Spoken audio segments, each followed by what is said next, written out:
प्रपन्न पारिजाताय तोत्रवेत्रैकपाणये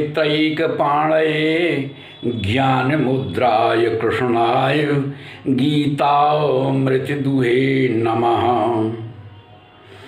सुप्रभात देवियों एवं सज्जनों, कृष्ण संदेश सदा चैनल के माध्यम से मैं धर्म प्रकाश भदौरिया गीता विश्लेषक गीता की ज्ञान गंगा में अवगाहन हेतु उपस्थित एवं मधुसूदन भगवान कृष्ण के चरणों में अगाध निष्ठा रखने वाले आप सभी प्रबुद्ध एवं विद्वान श्रोताओं का हार्दिक अभिनंदन एवं कोटि कोटि वंदन करता हूँ। पिछले वीडियो में आप लोगों ने सुना था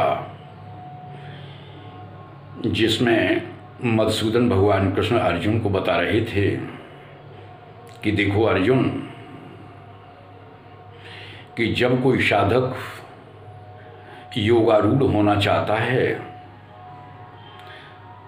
तो उसे योगारूढ़ होने के लिए योगारूढ़ होने तक कुछ ना कुछ कर्म तो करना ही पड़ेगा, और जब योगारूढ़ हो जाए तब फिर कर्म करने की कोई आवश्यकता नहीं रहती। इसे ऐसे समझ सकते हैं कि जिस प्रकार से जब तक हम अपने घर न पहुँचें तब तक हमें लगातार चलते रहना है, और जब घर में पहुँच गए तो फिर चलने की कोई आवश्यकता नहीं। इसके आगे मधुसूदन भगवान कृष्ण क्या बताते हैं, आप लोग बड़े ध्यान से सुनेंगे। विषय बहुत ही ज्ञानप्रद है, आप लोगों को बेहद आनंद की अनुभूति होगी, ऐसा मेरा विश्वास है, क्योंकि विषय ही कुछ ऐसा है। तो पूर्व की तरह सर्वप्रथम श्लोक का श्रवण पान करेंगे, तत्पश्चात मेरे द्वारा किए जाने वाले विश्लेषण का आनंद लेंगे। तो सुनते हैं अगला श्लोक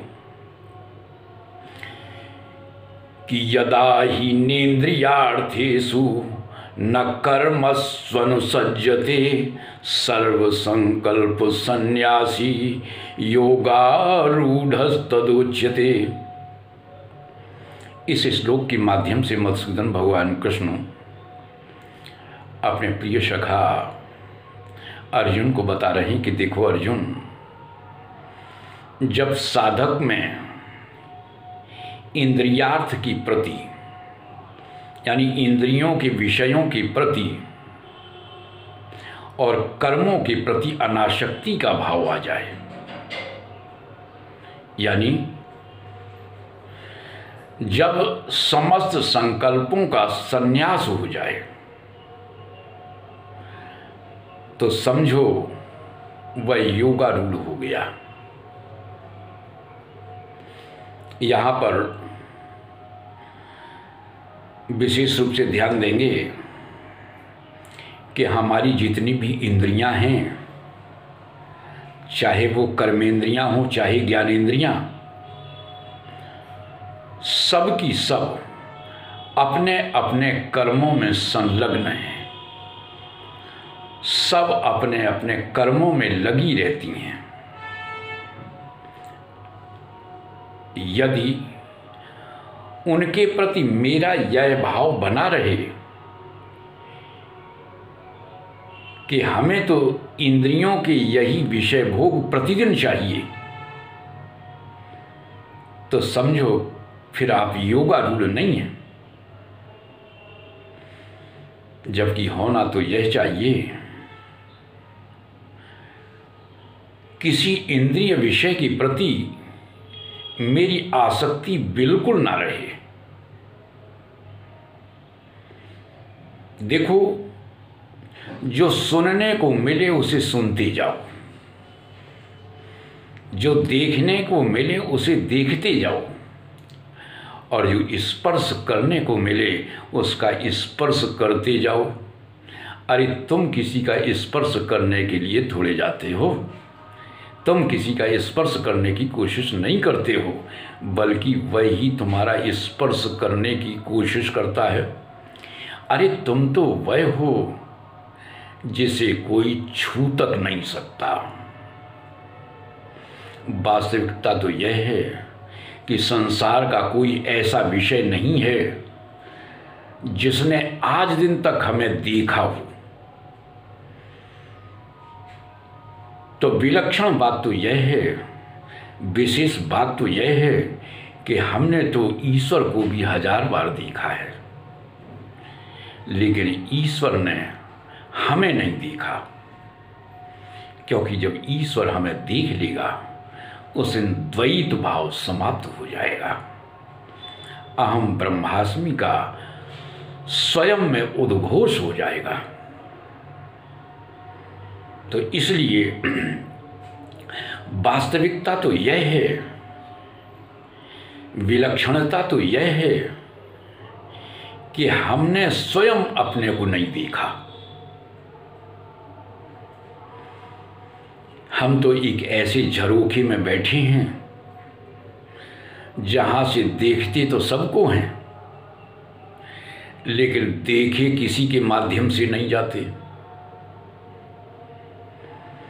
यहां पर आप लोगों को एक निष्कर्ष की बात बता देते हैं। देखो, जो कर्मों के प्रति प्रियता का भाव होता है वह कर्म फल को लेकर होता है। और फल क्या है? कर्म फल क्या है? इंद्रियों का भोग। जबकि पहले ही बता चुके हैं कि हमें किसी इंद्रियार्थ के प्रति, किसी इंद्रिय के विषय के प्रति अनुसक्ति नहीं रखना है, आसक्ति नहीं रखना है।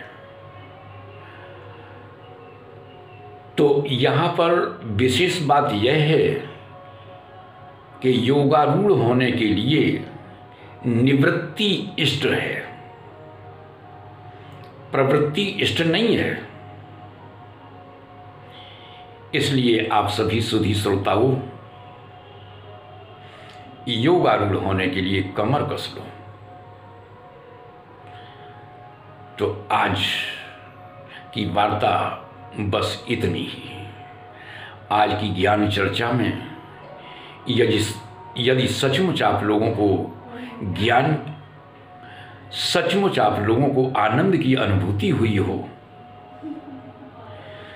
तो हमारे वीडियो को ज़्यादा से ज़्यादा लाइक करें, ज़्यादा से ज़्यादा शेयर करें, अपनी आख्या दें। और यदि आप नए हैं तो चैनल को सब्सक्राइब करते हुए बेल आइकन को अवश्य दबाएं, ताकि भविष्य में जो भी वीडियोस हमारे माध्यम से बनाए जाएं वे सब के सब समय पर और स्वाभाविक रूप से उपलब्ध होते रहें। जय श्री कृष्ण।